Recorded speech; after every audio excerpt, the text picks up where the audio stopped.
Mwiriwe neza mwese.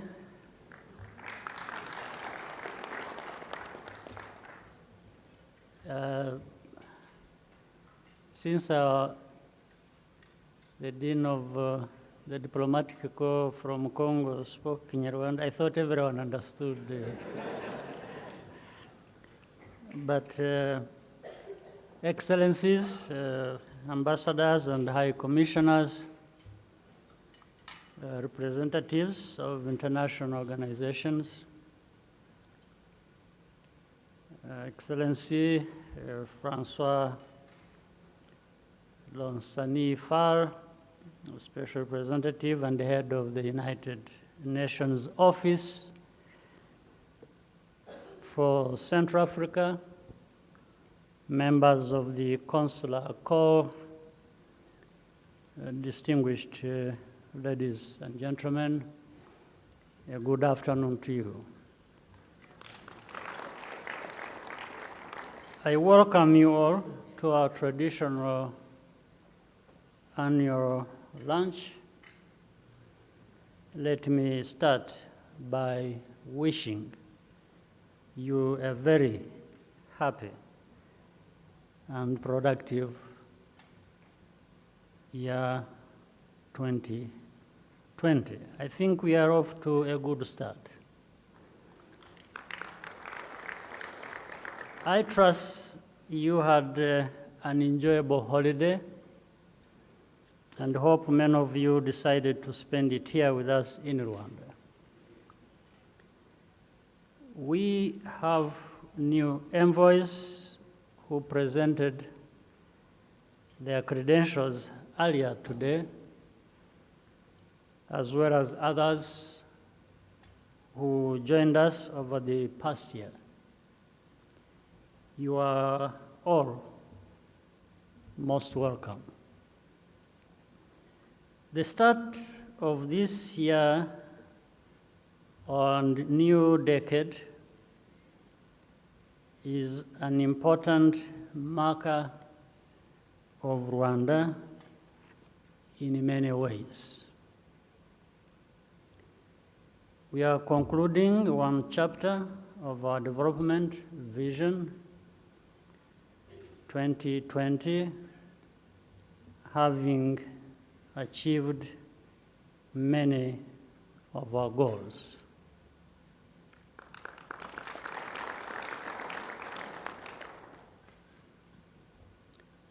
By the way, before I continue, let me go back a little bit and do something important I omitted. I was wishing you a very happy New Year. I'm doing it on behalf of our government and the people of Rwanda.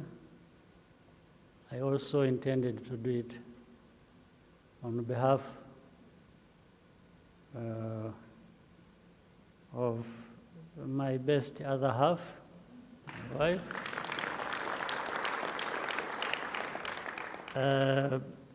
We normally host these lunches together with her. I just wanted to apologize on her behalf. She had to travel yesterday, so she couldn't be here with us. So I hope you will understand. But she asked me to pass on this message of greetings, and that's why I have to apologize having forgotten that.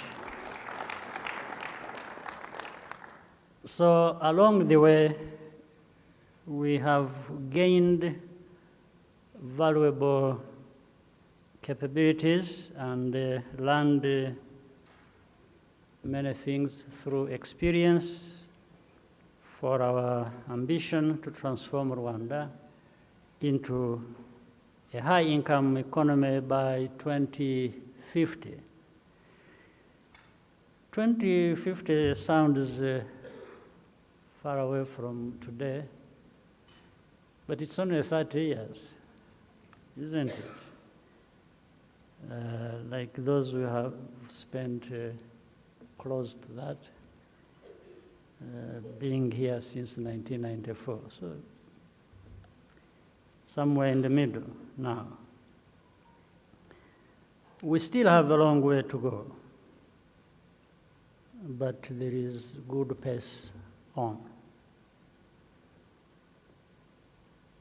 There is no doubt about the importance of strong and productive cooperation both in our region and with the rest of the world.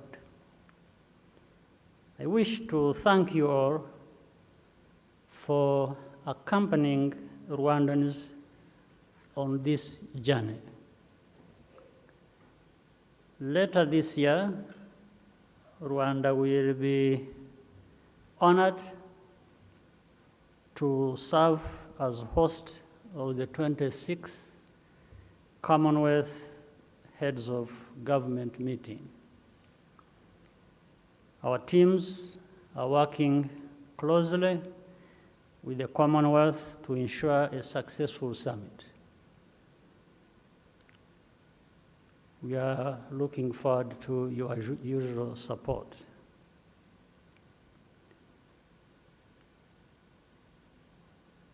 Related to that, we intend to make it even easier to visit Rwanda by exempting citizens of the African Union, the Commonwealth, and the Francophonie who want to exempt them from paying visa fees. We are going to do it even with some other countries that are not members of these stated organizations, so don't worry. There are some good friends here represented, so we have either taken care of that or we'll also take care of that.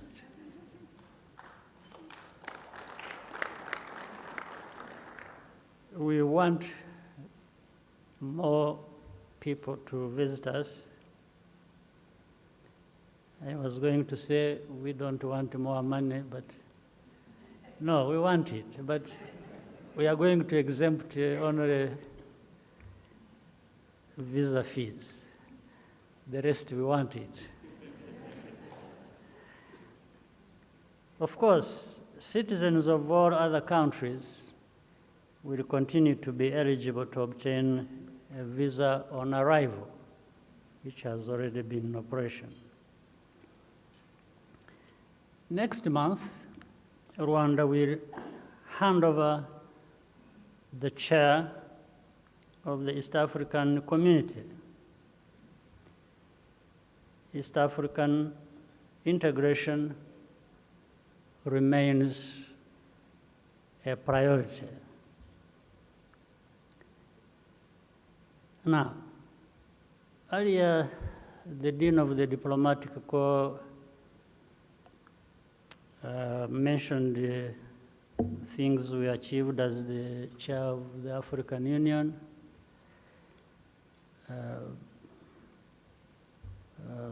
Not only thanks for the compliment, but also to you and through you to the heads of state of Africa. They are really the ones who made my work easier. With them giving the support they did give to me, I couldn't afford to let them down. So that's why we made progress.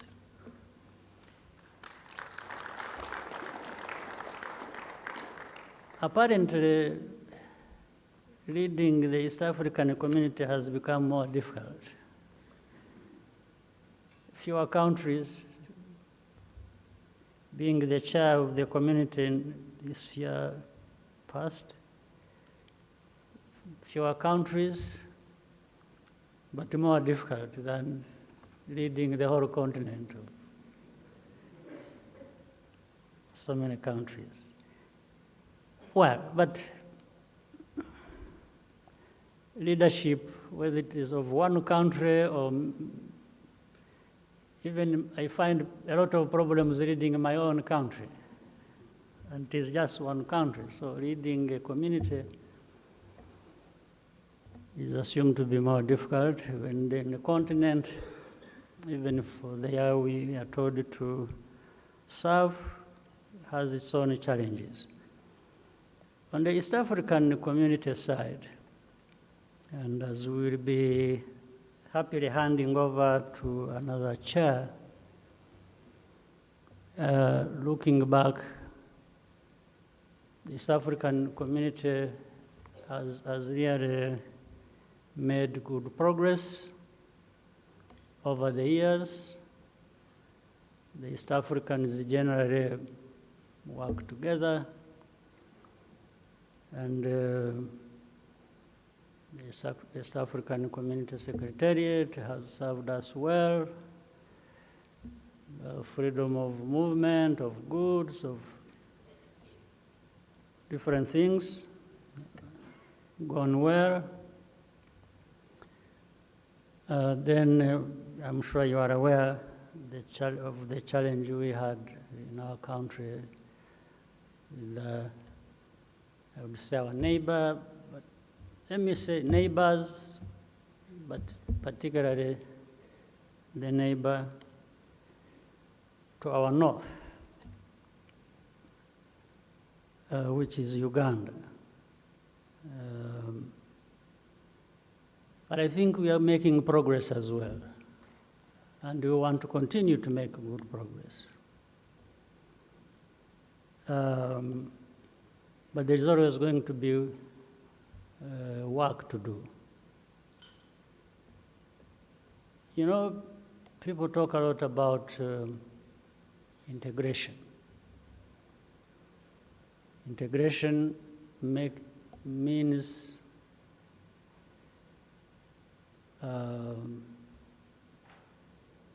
it has something to relate that relates to borders.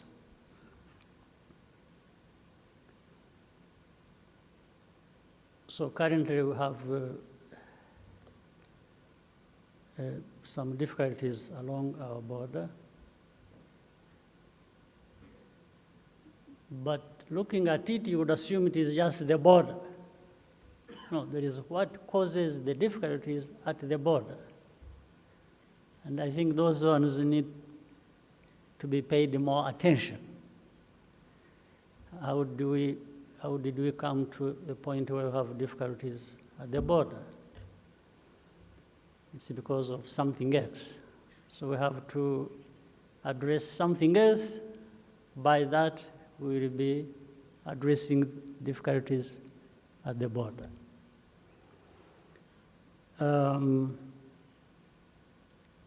You know, even without borders, let's suppose borders were removed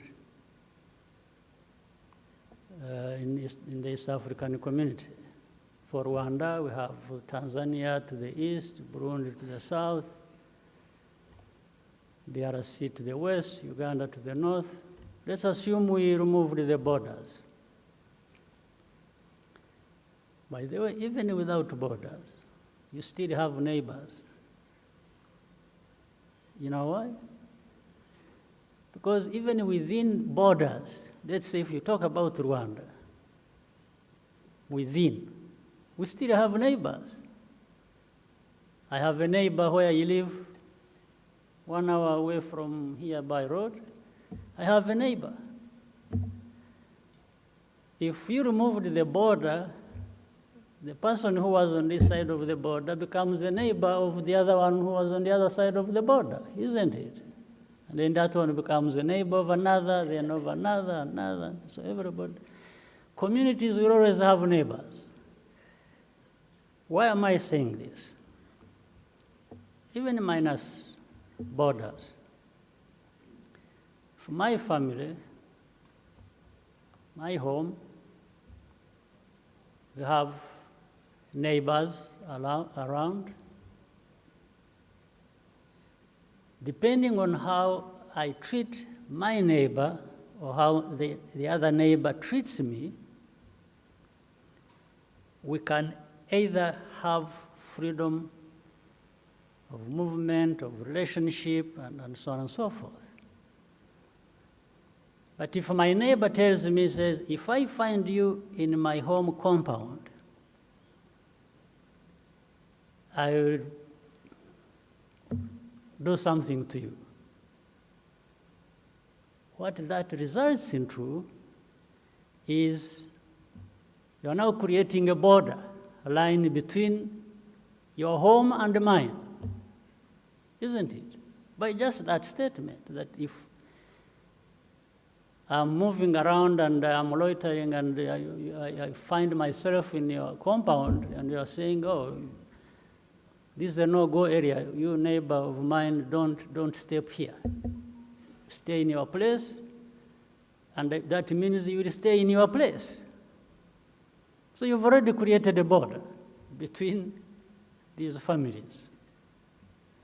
So this is what has happened between Rwanda and Uganda in the recent days. We have had hundreds of Rwandans arrested in Uganda,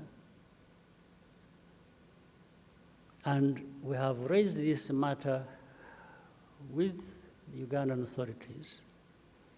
We say we have families of hundreds of people arrested in Uganda coming to us, appealing to us to say, why don't you ask Uganda to release our people? And raising that matter with Uganda, we did several times. Different layers of our administration, myself, I traveled, I went to, I said, the families of these people in prison are asking me what I'm doing to have their people released and brought back home. These are people who would have traveled there for business, to visit their relatives, to all kinds of things. Actually, others, students studying there. So nothing happened. In fact, what resulted into the so-called closure of the border, but it is not really closed as such, because I'll tell you the facts as they are, you'll make your own conclusion.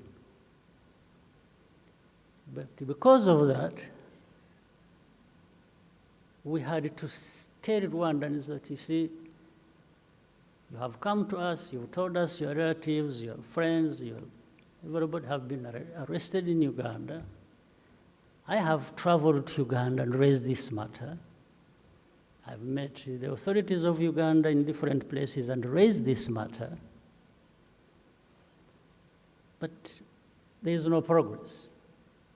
So I said, now, the only thing I can do now is to advise you not to go to Uganda, those who have not been arrested yet.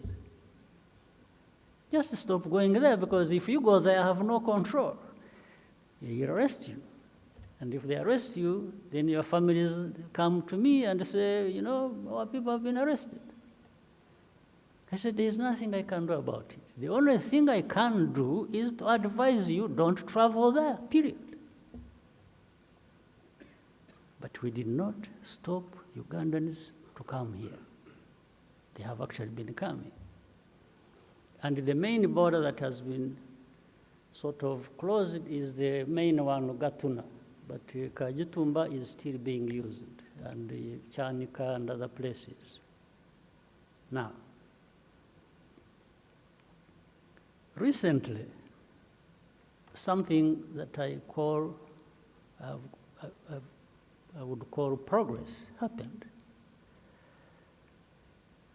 When we went to Angola, facilitated by the President of Angola, President of DRC, we had a discussion, the four heads of state. We said whatever I wanted to say. And we agreed later on that we are going to do something about it. So recently, the progress is that some of the people that have been held in prison for months, for years, were arrested, were released. Particularly, I think 7 or 8 of them. How many? 9. Well, unfortunately, when I say 9, you find you count 20, and then you find there are remaining only 18 because 2 have died. Because some of them have been dying as they arrive back home. And when they do post-mortem, they find it is because they have been tortured very badly. In fact, we have, of the 9 you're talking about, a number of them are with the hospitals. They are very sick. The Minister of Health knows that, and they are being looked after. And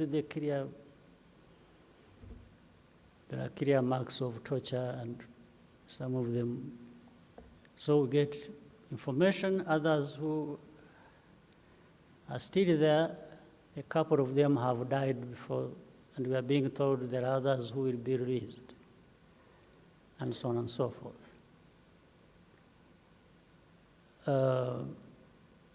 Now, as that is happening, and I'm calling it good progress, that some people are released, forget about the other stories related with how they have been treated. Then the other side says, okay, you see, we have shown a good gesture. And we say, thank you. Then say, oh, you must also do something. Then you say, what? They say something that tells Rwandans now to start traveling to Uganda. And I asked one of the officials who had come to see me and was telling me that. I said, okay, I can easily say that. I can easily make a statement, go out there and say, oh, no, Rwanda is now okay because they've released the 9 people. Everything is okay, start going to Uganda. And I told this official, I said, suppose I actually do that. And the next day and another day and another day, more Rwandans are arrested, and those who are still in custody are not released. Are you suggesting then I would go back to tell these Rwandans that, you know what, I was deceived. Please, again, stop going to, because that does not work. So I told them, I said, look, simply do us a favor. Just stop arresting Rwandans, because most of those you have arrested have no case at all. If they have a case, they haven't even been put to the courts for months and for years. You see, what kind of situation is this? Now, if you stop that, one. Second, if you really stop associating with these groups that are, and you've been giving support to destabilize our country, automatically the borders would be open. It's automatic. It's just a direct consequence, result of the other. So I said, the matter is simple. It is not a question of saying, do that, and I will do that, do that, and I will do that. No. For us, it is one thing. In fact, what I'm being demanded to do is to say, please, Rwandans, start comfortably going to Uganda. That's what I'm being asked. And I'm holding on to that because I'm not yet comfortable that I can tell Rwandans to feel free to go to Uganda. And then the next day they are arrested. So again, relatives come back to me and say, President, you deceived us. Now you have even put in trouble our relatives, our friends. This is what has been going on. And soon we will be going back to Angola to meet again, and the purpose is to review the progress where it has been made, and the reasons for lack of it in other cases. But the situation is this.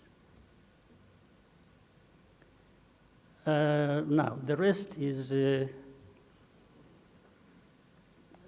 but in the midst of all this, there is so much talk about integration.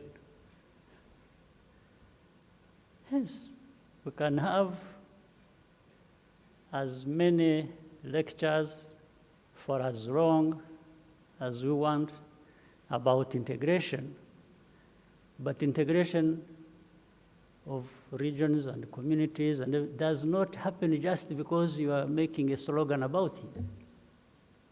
No, it will happen, and it happens because you are doing the right thing that actually needs to be done in order for that to be realized. You can say, oh, borders,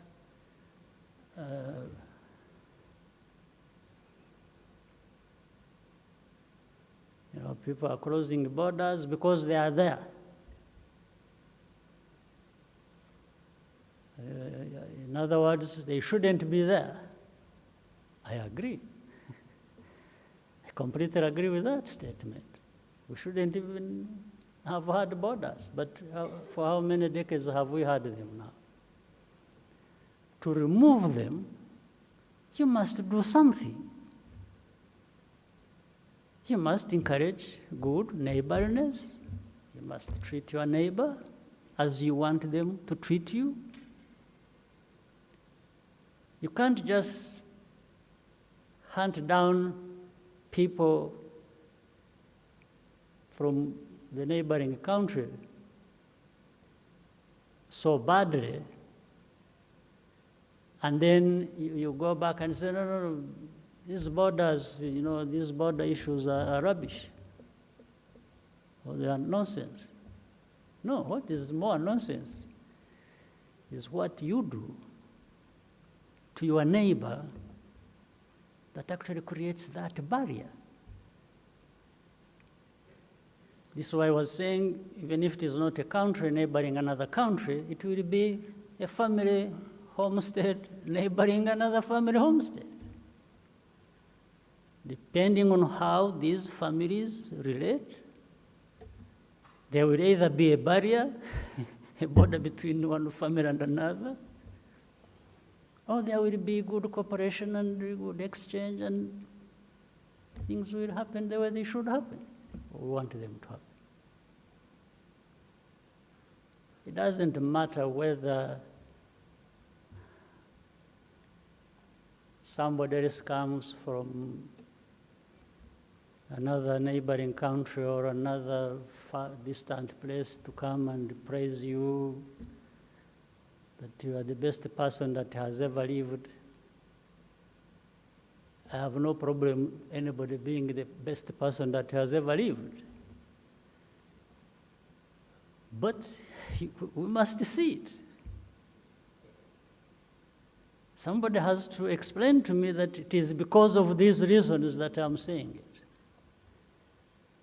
And if there are reasons for me to say that, no, this can't be the case because this person has caused problems to me, to others, and so on. Maybe not to you. Maybe you've benefited from that person. If you did, maybe you are right to praise this person. But you can't praise that person on my behalf because I don't agree with you. I don't agree that this person is the best person that has lived in this region, because I have suffered because of him.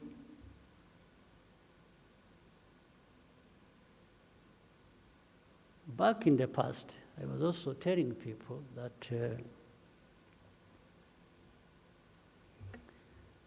in Rwanda, we used to have so many grass-thatched homes, what you call the nyakatsi. Even, you have heard about it. Nyakatsi were grass-thatched houses, which we have been replacing for the roofing with the tiles and the iron sheets and so on. So, but I told people, which is a story that every one of you knows very well here, when you live, if you had, so many grass-thatched houses, close to each other, you don't want to play a game of throwing flames, fire flames all over the place, because your house will be burnt too. You might be wanting to throw it at your neighbor's house. When your neighbor's house catches fire, the flames of that fire will actually set fire on your grass-thatched house. This is the truth of the matter. That's why cooperation is the best, is the most important thing you can have. Not somebody who would be praised for being the best person that has ever lived, but plays games of setting fire to other people's houses. And when I talked of learning from experience, we have learned from experience. We know how bad it is to burn people's houses or to hurt people. We know how much it costs. So for us, we don't play those games of setting fire to other people's homes. But we invest ourselves and everything we have in trying to make sure that our homes, our houses are well protected. They don't catch fire easily. And make sure that whoever wants to set fire on our houses will do it at a very huge cost to himself.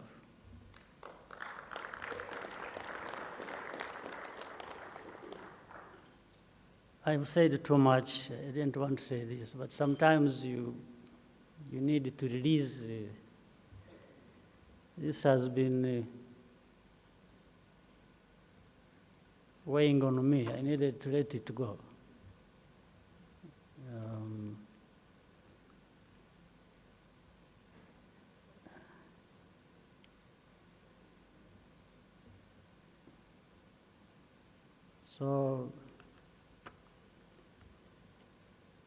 But there is much more to be done, and we should be prepared to do our part.